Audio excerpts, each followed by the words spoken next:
يا ربي صل على محمد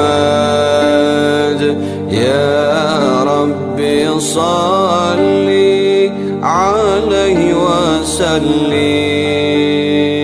يا ربي بلغه الوسيلة يا ربي خصه بالفضيلة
Penampilannya bagus.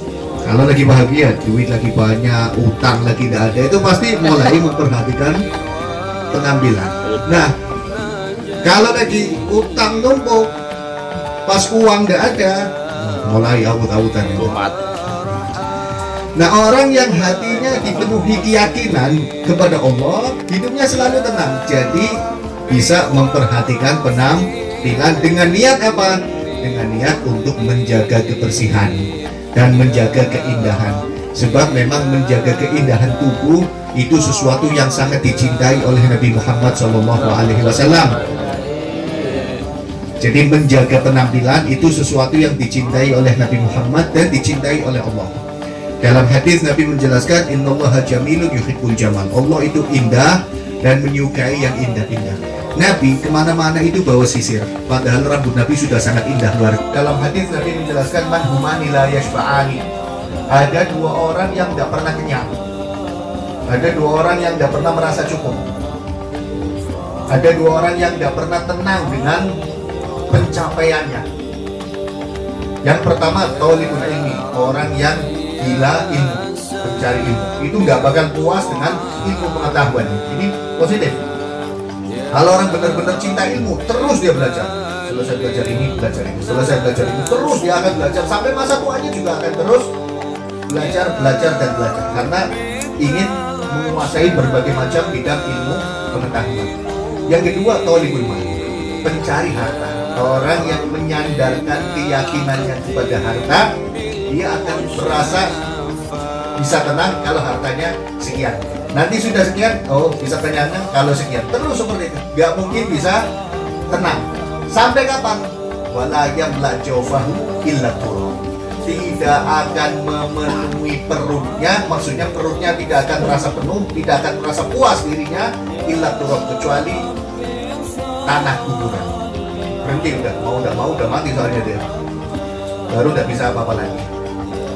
Jadi kita sandarkan keyakinan kita kepada Allah, baru bisa tenang. Kalau yakin bisa tenang. Seperti orang naik mobil, mobilnya mewahnya seperti apa? Alphard baru keluar dari dealer, harga 1, sekian miliar. Tapi lihat yang nyupir kok kanan kiri kok lagi nggak mungkin tenang dia, karena ya nggak yakin dengan supirnya wah nggak beres ini supirnya. Makanya yang naik mobil itu yang punya mobilnya nggak bisa nyetir lagi. Ini gimana nih saya mau gantikan nggak bisa nyetir. Tapi supirnya yang bawa ngawur, seperti orang yang lagi kurang sadar gitu. Nggak mungkin tenang gitu. Tapi naik mobil sederhana, mesin beres, mobilnya sederhana, AC nyala, anggaplah Innova gitu. Sederhana, harga paling berapa sih? Tapi yang bawa enak, tenang gitu. Bisa tidur. Karena mobilnya sehat, waras, bannya juga mungkin bagus semua, dia tahu AC masih aktif, mesin masih enak, yang nyupir enak ya. Karena yakin sama yang bawa mobil itu tadi mobilnya mewah baru keluar dari dealer udah tidak yakin sama yang nyupir, tidak tenang. Begitu kehidupan kita. Hidup kita seadanya, sederhana, tapi kita yakin kita tidak mungkin kekurangan. Karena apa? Kita ada yang mencukupi, yaitu Allah Subhanahu wa Ta'ala. Tenang. Tapi kalau kita merasa wah bisa nggak ya, nanti kurang, nanti ini, berarti kita nggak yakin sama yang maha mencukupi, sama Allah Subhanahu wa Ta'ala. Nah, kalau keyakinan kita sudah berkurang kepada Allah, nggak mungkin tenang. Walaupun kaya, orang ini kalau hidupnya jauh dari keyakinan kepada Allah, cuma dua keadaan. Cuma bisa merasakan dua keadaan. Orang kalau hidupnya jauh dari keyakinan kepada Allah, cuma bisa merasakan dua keadaan. Ingin yang sangat atau ketakutan yang sangat. Keinginan yang sangat atau ketakutan yang sangat. Itu kalau hidupnya jauh dari keyakinan kepada Allah. Orang miskin pasti kepengen banget jadi orang kaya. Pengen dia, akhirnya dengan segala macam cara dia maunya gimana caranya jadi orang kaya. Sampai mati tidak kaya-kaya ternyata. Yang kedua, orang kaya pasti sangat takut miskin.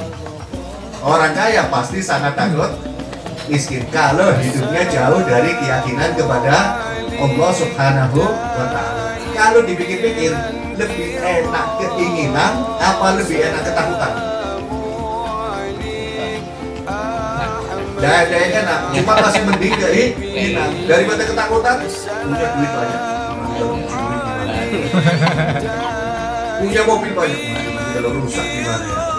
Punya rumah mewah, ini kalau dibakar gimana ya? Akhirnya nggak tenang gitu. Dan itu nyata, fakta. Saya pernah lihat sendiri, ada orang itu di tempat kita kaya raya, tokonya banyak. Suatu ketika tokonya kemalingan, barang yang salah satu tokonya, bukan tokonya banyak, salah satu tokonya itu kemalingan, barangnya habis semua di bawah. Dari mulai itu setiap malam dan itu jaga tokonya sendiri. Nanti pagi sudah dikasir tokonya, dikasir kantornya untuk perhitungan sirkulasi barang dan keuangan. Jadi malam dia jaga toko, siang dia jaga uang. Terus kapan menikmatinya? Karena takut miskin. Dan enak-enak tanpa keyakinan kepada Allah Subhanahu wa Ta'ala. Tapi kalau yakin tenang ya. Jadi yang jaga Allah Subhanahu wa Ta'ala. Kenapa kok yakin? Saya sudah berusaha menjaga perintah Allah. Saya sudah berusaha sholat yang baik, walaupun belum bisa baik, insya Allah tetap dijaga oleh Allah. Tenang ya, buruk malah sak minutnya sekalian. Walaupun hidupnya sederhana, jam 3 malam, setengah 4 bangun dia tidak ada rasa takut, tidak ada apa tahajud, buka Quran.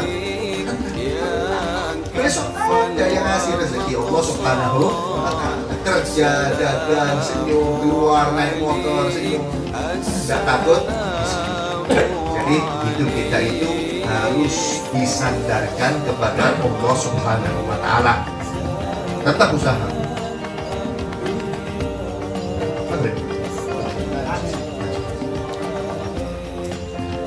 Wajhi, wajahnya ganteng. Imam Abu Hanifah ini wajahnya tampan luar biasa.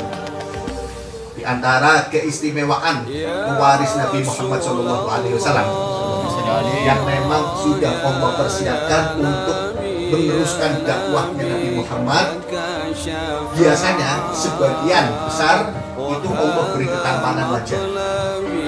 Itu menurut sebagian para ulama. Biasanya seperti itu. Coba lihat Habib Mudir, coba lihat Habib Umar bin Habib, ganteng. Coba lihat Sayyid Muhammad bin Alawi Al-Maliki, ganteng. Coba lihat Habib Salim Asy-Syatiri, walaupun sudah duduknya di kursi, wajahnya, badannya itu kelihatan gagah.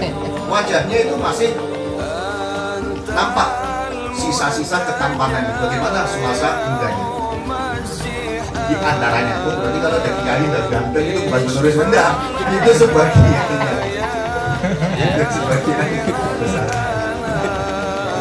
besarnya menurut sebagian ulama. Dan kalau memang diperhatikan sebagian besar seperti itu, memang diperhatikan Syekh Abdul Qadir Jailani itu gantengnya luar biasa. Syekh Ahmad Muhammad At-Tijani dalam manaqibnya itu gantengnya luar biasa. Sebagai ilmu Qaddam itu tampan luar biasa. Jadi memang sebagian sudah diciptakan oleh Allah Subhanahu wa Ta'ala dalam keadaan wajah yang tampan. Syekh Abdul bin Salim itu sampai lukisannya aja gantengnya luar biasa.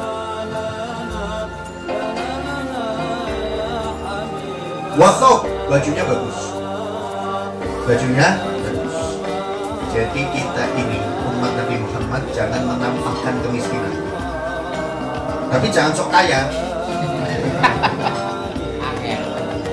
Jangan menampakkan kemiskinan, tapi jangan sok kaya. Sebab kalau sok kaya pusing nanti motor.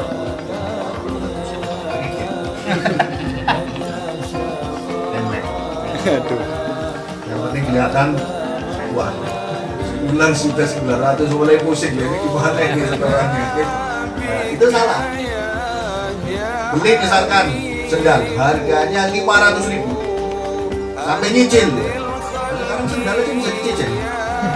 Handphone bisa dicicil sekarang. Handphonenya harus ngikutin tren. Nah, kameranya 4, kameranya 5 ganti terus nyicil. Nah ini berarti sok kaya ini.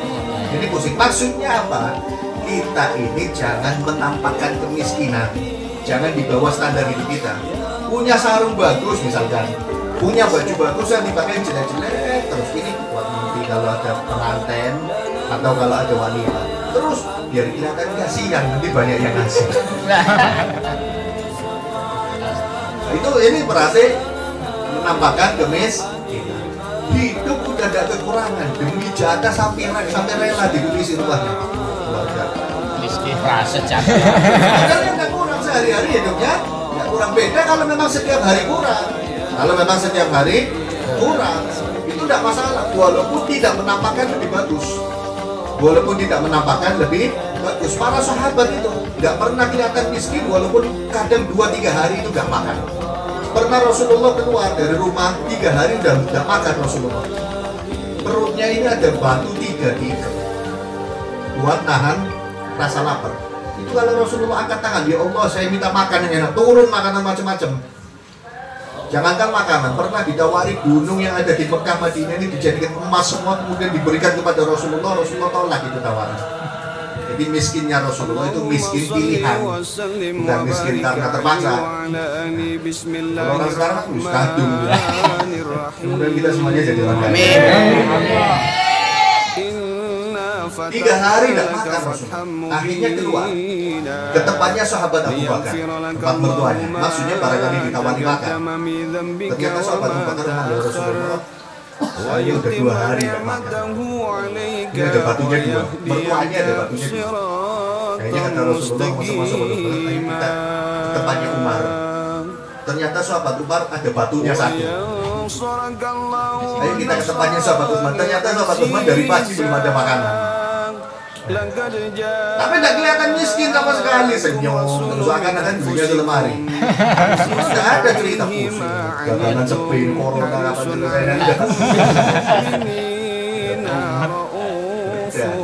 ceritanya sama Allah Subhanahu. Dan bukan berarti sahabat miskin terus. Di kesempatan lain sahabat Umar berderma dengan jumlah yang tidak terbatas. Sahabat Umar sampai pernah borong bahan makanan untuk dibagikan penduduk Madinah. Saking banyaknya bahan makanan itu sampai diangkut dengan 70 ekor onta. Jadi kalau memang lebih banyak ya banyak, dan tidak ada juga tidak ada, itu hal biasa dalam kehidupan manusia. Jangan dikira orang itu ada terus uangnya. Jangan dikira seperti itu. Jadi kita kalau lagi nggak ada uang itu lumrah. Itu lumrah. Kalau ada terus itu malah nggak lumrah itu. Nggak pernah dipakai apa gimana? Namanya orang. Saya ini pernah waktu itu ada kegiatan safari maulid di Kalimantan Timur. nginep di salah satu rumahnya teman waktu di pesantren, punya konter banyak. Nggak lama kenalannya datang naik Alfa sama supirnya. Ke atas bawa nasi bungkus 5. Jadi saya, teman saya, terus ada beberapa orang dikasih nasi bungkus. Hati ini udah mulai gak enak. Orang naik Alfa bawanya kok nasi bungkus. Udah mulai suudon. Terus tenang. Menikmati hidup. Coba terakhir ke restoran kan enak. Selesai makan, ini yang punya Alfa ini ngomong sama teman saya. Ustaz, ada duit 5 juta. Ini sama sekali gak pegang duit. Ini buat pegangan 5 juta. Nanti pulang istri minta ini, minta itu, utang harus bayaran. Nanti kapan? Terus sampai kapan? Dia barangkali bulan depan saya ada duit, nanti saya ganti. Ini kayak Alphard ini. Ternyata duitnya habis sama sekali gak punya uang. Akhirnya mau tanya, Alphardnya dijual itu, mau ngomong gitu. Takutnya ini masih nyicil gitu.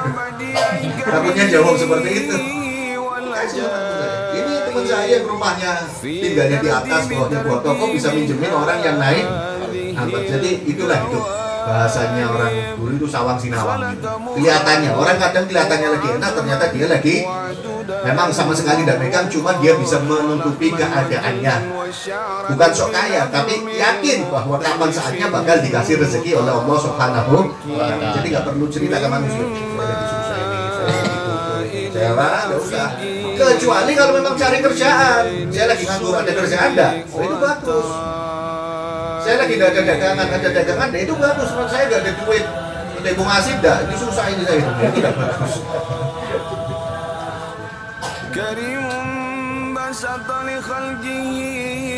Wakaf wal akli, akalnya cerdas luar biasa. Memang sudah dijelaskan pada penjelasan sebelum-sebelumnya bahwa kecerdasan Imam Abu Hanifah itu sangat bagus sekali. Wal muasa, pergaulan.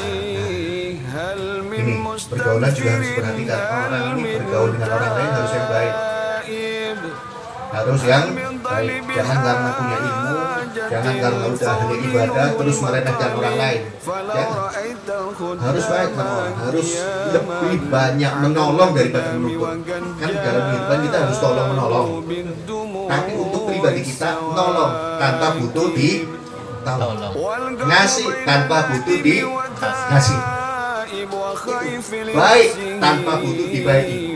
Bukan orang jahat baikin. Itu perintah Nabi. Perintah Nabi apa sih?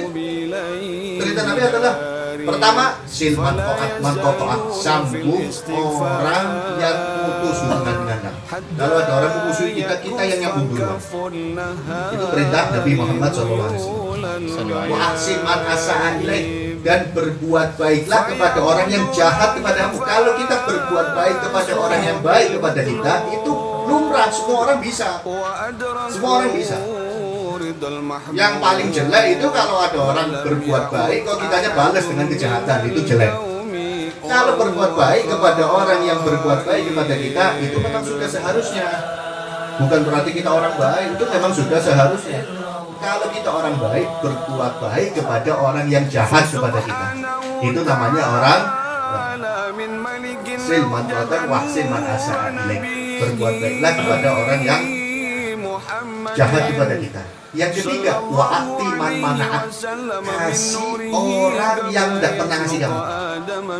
Kita kalau lagi butuh, terus ada orang mampu ngasih kita, tapi tidak mau ngasih kita. Padahal orang yang mampu itu tahu kalau kita lagi butuh. Jangan sakit hati. Jangan sakit. Tapi saat itu Allah lagi nunggu kita minta kepada Allah. Saat itu Allah lagi nunggu kita minta minta yang baik-baik. Ya Allah, saya lagi butuh. Itu Fulan tahu ya Allah. Curhat nggak apa-apa. Fulan tahu kalau saya lagi butuh dan dia punya duit ya Allah, tapi nggak mau ngasih. Biarkan ya Allah. Saya yang penting sekarang kebutuhan saya dicukupi, diberikan, dan saya minta panjang umur. Itu orang juga panjang umur, jangan sampai mati kecuali lihat saya sukses. Itu apa ya Pak? Baik kan nggak rugi ke dia.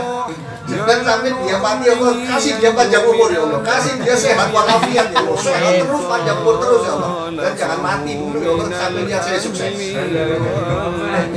Itu ayo baik gitu. Jadi kalau kita dihina, direndahkan, seperti itu doanya.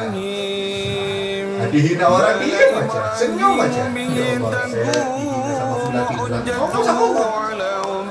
Sekolah Pak kita tidak ngomong kan, Allah sudah tahu gitu.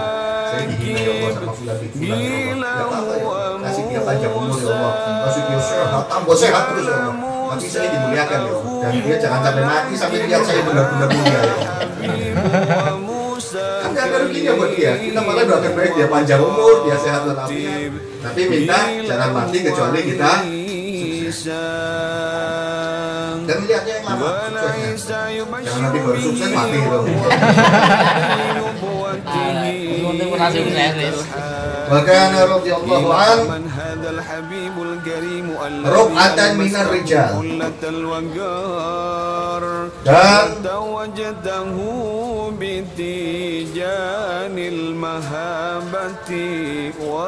ada radhiyallahu an rub'atan minar rijal, orang yang badannya itu gagah, laki-laki perkasa. Maksudnya kan ada laki-laki yang jalannya lemah, gagah perkasa, yang kelihatan yang nggak takut sama orang kecuali kepada Allah Subhanahu wa Ta'ala. Ahsanan nasi mantikon, bahasanya itu indah luar biasa, nggak pernah nyakitin orang dan bersajak. Bahasanya tinggi, bahasanya itu bahasa memang ketahuan kalau beliau itu orang pintar, ketahuan kalau beliau itu orang cerdas. Wa kana yu'raf bi rihit thayyib, dan beliau dikenal dengan aromanya yang selalu wangi. Nah, kita ini yang hadir majelis, kalau mau hadir majelis, kalau mau ketemu orang itu yang wangi, yang wangi, mandi, pakai baju yang bersih, pakai minyak wangi, niat untuk apa? Menyenangkan orang lain, menyenangkan orang yang ada di sekitar kita. Jangan dari kemarin tidak mandi, baju tidak ganti, sholat di musola. Itu dosa.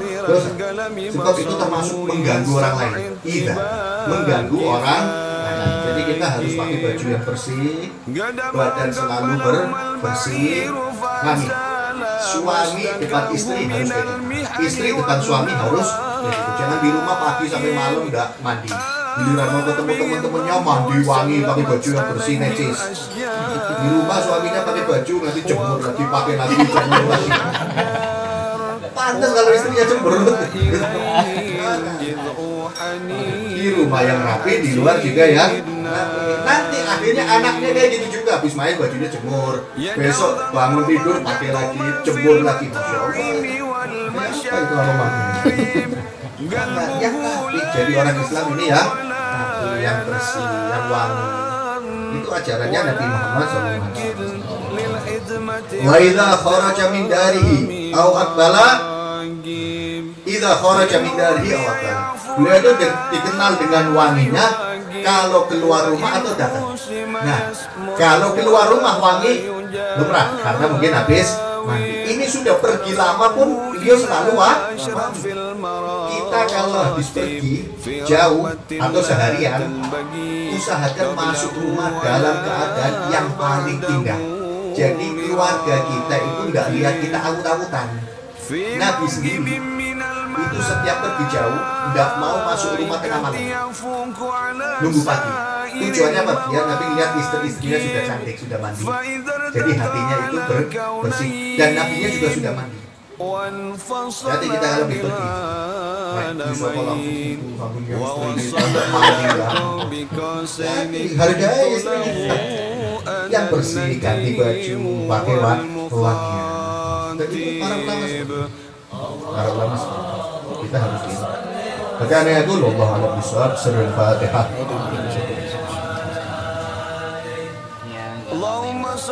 Assalamualaikum warahmatullahi wabarakatuh. Waalaikumsalam warahmatullahi wabarakatuh.